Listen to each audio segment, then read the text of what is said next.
buenas tardes, bienvenidos y bienvenidas en lo que a mi responsabilidad compete. Ya ha pasado medio programa bajo el experto timón de don Gerardo Sotelo. Muchas gracias, bienvenida. ¿Qué le pasó? ¿Quedó muy solo? No, nada que no. Mea culpa, ¿eh? La verdad que el error es mío y ahora ya lo estamos subsanando. Y por si fuera poco, nos vinimos a acompañarlo de A3 Sotelo. Sí, exactamente. Sí. También está con nosotros Natalia Cerizola y Melania Razab. Melania ya estuvo antes. ¿Cómo están? Bienvenidas. Muy bien. Educadora perinatal, consejera internacional de lactancia materna y doula, en el caso de Melania. Y Natalia es educadora perinatal, licenciada en enfermería, doula, y ambas comparten la ONG Nacer y Ser, que están impulsando un proyecto de ley para corregir lo que llaman violencia obstétrica. Ya habíamos hablado de esto hace unos meses en verano, pero quizás sea bueno volver a plantearlo para aquellos que no están al tanto de este concepto y de esta situación tan delicada, ¿no? Sí, es un tipo de violencia muy invisibilizada a nivel de la sociedad. Nosotros la comparamos muchas veces, salvando las distancias obviamente, porque en un caso llega a las fatalidades con bastante frecuencia, lamentablemente, con lo que pasa con la violencia doméstica. La violencia doméstica hasta no hace tanto era un tipo de violencia que estaba muy invisible y que hasta era lo esperable, ¿no? Y hoy por hoy ya de más está decir que sabemos que no está bien y se tiende a denunciar muchísimo más. La violencia obstétrica es un tipo de violencia que aún está naturalizada. Y eso conlleva un problema mucho más grave, porque estamos hablando que las mujeres y los papás y los bebés sufren un tipo de violencia que cuando quieren reclamarlo, cuando se quejan con su familia, la familia... Pero eso es lo normal. Claro, no vemos nada extraordinario. Claro, sí, pariste acostada y te rompieron bolsa y te dijeron de que estabas poniendo en riesgo la vida de tu bebé porque es así parir. Y no. No necesariamente. No necesariamente. Claro. Ahora, para ser más específico, porque seguramente muchas y también muchos televidentes que han colaborado en algún parto dirán, bueno, pero de lo que tú te planteabas, pero no es eso lo que tiene, no es eso normal. En realidad, o sea, cualquier tipo de violencia no debe de existir, ¿no? Hay como diferentes grados, desde un maltrato verbal o gestual hasta cosas más graves, ¿no? Pero que vos estés en una institución, en un proceso de parto donde la mujer está más vulnerable, desde no llamarte por tu propio nombre y ponerte apodos, eso ya es una especie de maltrato, ya es violencia, ¿no? Violencia verbal, gestual, como por ejemplo esto, violencia física, psicológica, coerción. Y que, bueno, cuando uno empieza a ver, cuando uno empieza a escuchar, cuando uno empieza a acompañar, ¿no? Empezás a escuchar y, bueno, y la gran mayoría de las mujeres y los acompañantes atraviesan el proceso de esa manera. Las mujeres dicen, me sentí violentada. Leí un testimonio por allí que decía, me sentí violada. ¿Así es como lo han planteado? ¿Así como ustedes lo han escuchado? No es el caso de no, claro, todo, claro. Pero sí, hay muchas mujeres que verdaderamente después desarrollan un estrés postraumático muy, muy intenso al nivel de una violación, y que aparte es un estrés postraumático mientras tienen un bebé recién nacido y tienen que hacerse cargo de ese bebé y dar teta, ¿no? Y encima... un estrés postraumático con un puerperio. Con un puerperio y con el extra de que no es reconocido por la familia. Porque si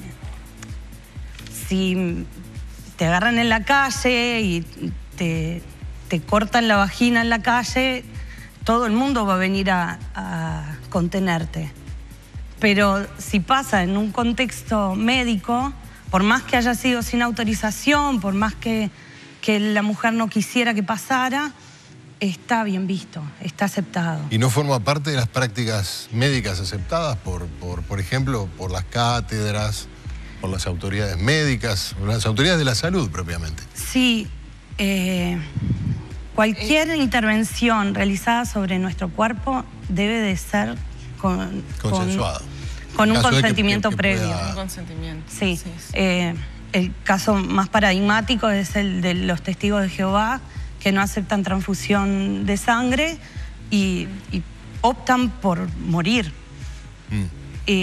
Una tiene el derecho a negarse a determinadas intervenciones. Y en particular, lo que tiene que ver con la episiotomía, la Organización Mundial de la Salud recomienda que no pase del 15%. Y en muchas instituciones se sigue realizando de rutina. De manera rutinaria. ¿Aquí en Uruguay o acá en Uruguay? En otras partes del mundo, ¿no? En otras partes del mundo, depende de qué parte del mundo estemos hablando. Claro. Sí, no llegamos a hablar de la ablación del clítoris, claro, no, que por supuesto, es claro. por antonomasia. Yo creo que hay una circunstancia que agrega cierta cuota, y lo digo con enorme prudencia, de perversión al tema del parto, porque muchas veces hay medidas que se toman porque va a ser lo mejor para el bebé.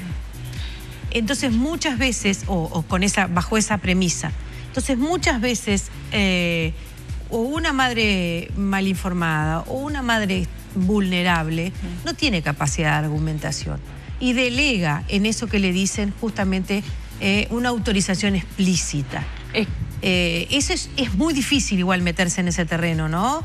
Porque quizás en ese momento ya uno no se pueda meter y haya que haber contado con una tarea previa, porque si no quizás el daño y hasta los efectos culpógenos puedan ser más perniciosos. Por eso digo que es un tema como de pisar delicado. Lugares muy delicados. Es que es un tema delicado de manejar además en lo que es previamente y después, ¿no? O sea, durante el embarazo y en el posparto. Es como, al hablar del tema hay que tener, sí, como la delicadeza, porque está la vivencia de la mujer, la vivencia del acompañante, que muchas veces es positiva, ¿no? Y está el hecho en concreto en sí de cómo fue el hecho del proceso de parto. ¿Se entiende? Sí. O sea, está el hecho de que puede haber sido un parto más violentado, menos violentado, y está la vivencia de la mujer que puede haber tenido un parto violentado, pero vivirlo de manera positiva. Entonces, haberlo vivido ella como un parto súper positivo y súper placentero. Y eso vale. Y eso vale. Hay que tener mucho cuidado, por eso te digo, porque sí, la vivencia positiva no está bueno quitársela a la mujer. O sea, el nacimiento de un hijo, claro, es una vivencia positiva. Entonces hay que tener mucho cuidado en cómo se maneja eso. Claro. No es lo mismo hablar con una madre que está recién parida, que tiene unas semanas de parida, a hablar con una madre que ya tiene unos cuantos meses o un año de su parto, ¿no? Entonces hay que tener mucho cuidado, pero sí también hay que dejar en claro que la violencia es violencia. ¿Se entiende? Pero el hecho de parir en una cama, acostado, ¿para ustedes es violencia? No tiene por qué. Si no es la postura elegida por la mamá, es violencia.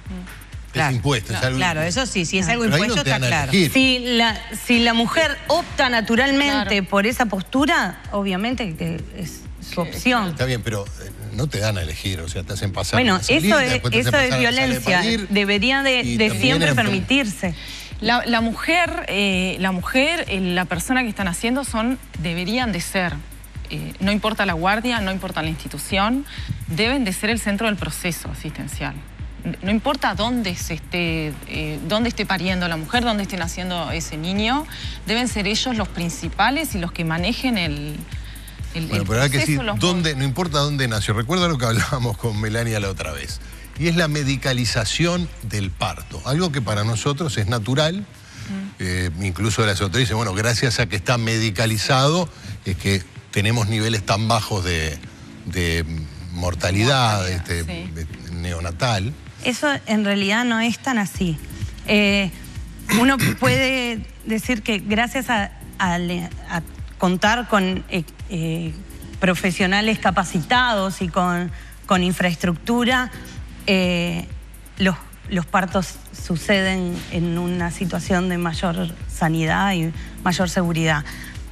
No necesariamente va de la mano con la medicalización, porque muchas veces, yo justo hoy leía que me gustó la expresión, es poner la curita antes de que haya herida, ¿no? Y esto puede llevar a problemas, a consecuencias negativas, e incluso en pos de proteger el proceso se interviene y se puede generar muchas complicaciones a raíz de la intervención. Por ejemplo, cuando existe una rotura prematura de membrana, una rotura artificial de membranas, que está desaconsejado por la OMS, desaconsejado por el Ministerio de Salud Pública, la mujer muchas veces no le permiten moverse más, existe mayor riesgo de prolapso de cordón, que si es una rotura espontánea. El prolapso de cordón es que salga el cordón antes que la cabeza y que quede apretado. Implica un montón de problemas, de consecuencias negativas. Estamos abriendo una entrada para las bacterias. Claro. O sea, hay un montón de consecuencias negativas por las cuales está desaconsejado. Aún así se realiza. Claro, pero se realiza, supongo, que porque alguien pone en la balanza todas esas consecuencias negativas y dice, igual tengo que hacerlo. Y porque estamos corriendo con los tiempos hospitalarios. Cuando se hace una rotura artificial de membrana, el objetivo es acelerar el trabajo de parto. Que en realidad, si tenemos una mujer que está bien y un bebé que está bien, no hay ninguna necesidad de acelerar nada. Es un proceso fisiológico, como hacer caco, hacer pichí, ¿no? Estamos hablando de muchas mujeres sienten que 9 horas de trabajo de parto es mucho tiempo. Es que eso es, de ahí está lo que uno trae, esto de patologizar un proceso fisiológico, patologizar un embarazo, ¿no? Un embarazo sin patología, un embarazo sin enfermedad, un embarazo saludable, un proceso de parto que es fisiológico y que se va a dar, ¿no? Estandarizar en que de repente 9 horas es mucho tiempo para un proceso, ¿no?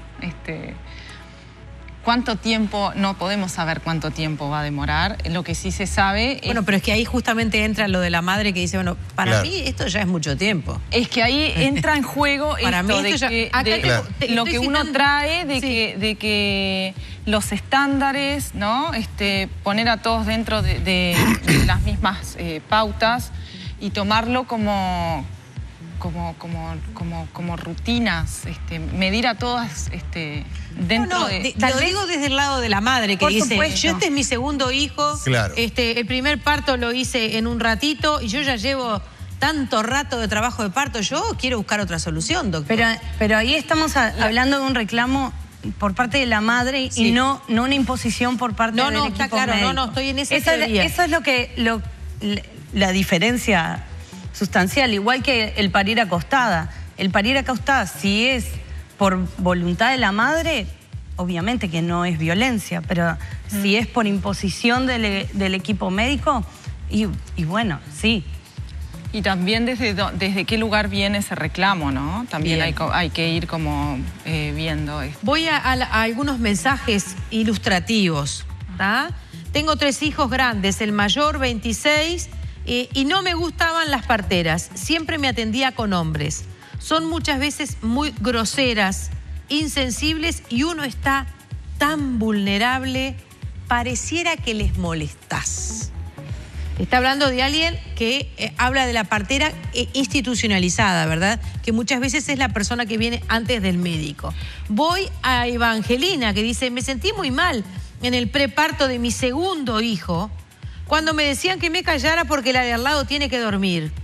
Y yo hacía 9 horas de trabajo de parto y no había dilatación. Me sentí horrible y me peleé con todos hasta la cesárea. Digo, yo creo que todas estas variables hay que considerarlas, ¿no? Porque cuando se habla de una persona en una situación de estrés, es muy difícil apelar a que ella también tenga la solución. Muchas veces se necesita que la solución venga de afuera. El tema es ese afuera, cómo se maneja. Claro. Ese afuera, para empezar, debe proponer, no imponer. O sea, por supuesto, estamos hablando de profesionales y manejan un montón de variables que posiblemente las mamás no, o sí, depende de la preparación. Me parece que este previa. debate se inscribe dentro de otro más amplio en el cual las víctimas hemos aprendido a interponer nuestra voz, que es la relación médico-paciente. Sí. Es decir, esto hace unas décadas era impensable, ¿no? Pero ahora hemos aprendido a decir, no, a ver, espere, explíqueme, dígame qué me está haciendo. Por eso hoy decía desde dónde viene el reclamo. Antes de anestesiarme puedo tomar decisiones. Claro, también, por eso decía desde dónde viene el reclamo, ¿no? Porque si es una pareja, una madre que está informada, que sabe lo que quiere, que sabe que más o menos, ¿no? Porque más o menos tenés en tu cabeza cuál es el proceso que sí puede pasar, que no puede pasar, cuáles más o menos son lo que puedes esperar, ¿tá? El que no tenés por qué estar sola cuando sí hay una ley de acompañamiento y que aún así muchas veces al acompañante lo sacan para afuera, ¿no?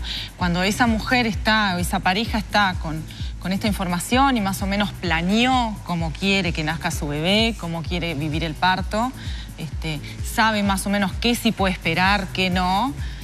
Cuando llegue ese momento, hay cosas que no tienen por qué pasar. Sí otras que sí pueden pasar. ¿Qué pasa después del parto? ¿La ley permite el acompañante o el acompañante es hasta el parto? La ley es en el... Porque acá hay alguien que consulta al respecto y que dice que en los hospitales públicos, después del parto en la sala, no se deja que el padre o la pareja los acompañe.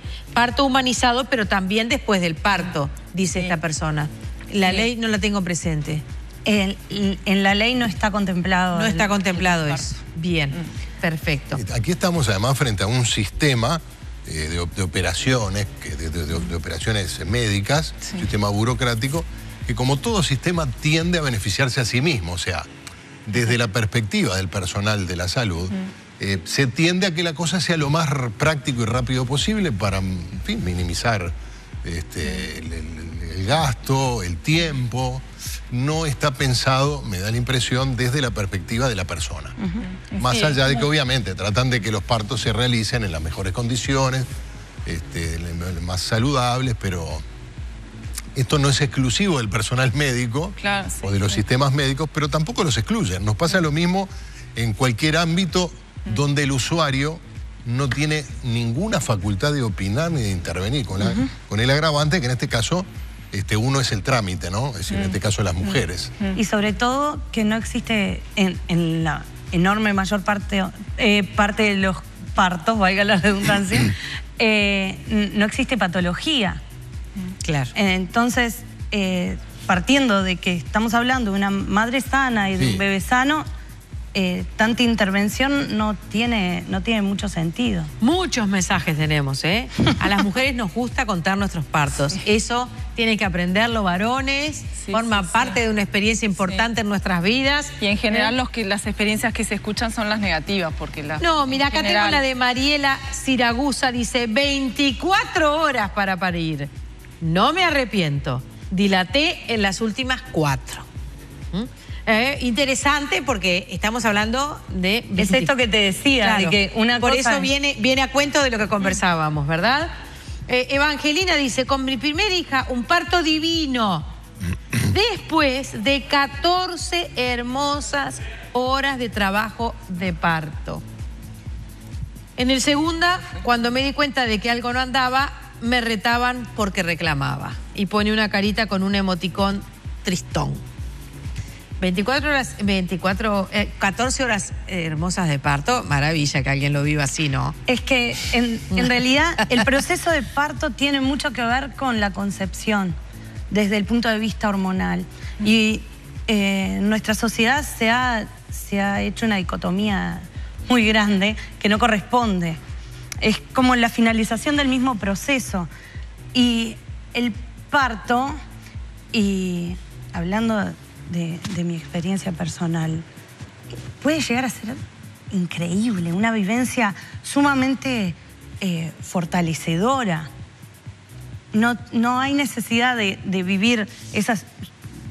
como Dula he acompañado mujeres durante 72 horas, que, o sea, desde la primera contracción hasta que tienen su bebé. Obviamente la mayor parte de ese trabajo de parto fue preparto, ¿no? Pero que no lo viven con ese estrés y esa angustia que normalmente se transmite, que puede ser enormemente enriquecedor y una experiencia que desean volver a vivir.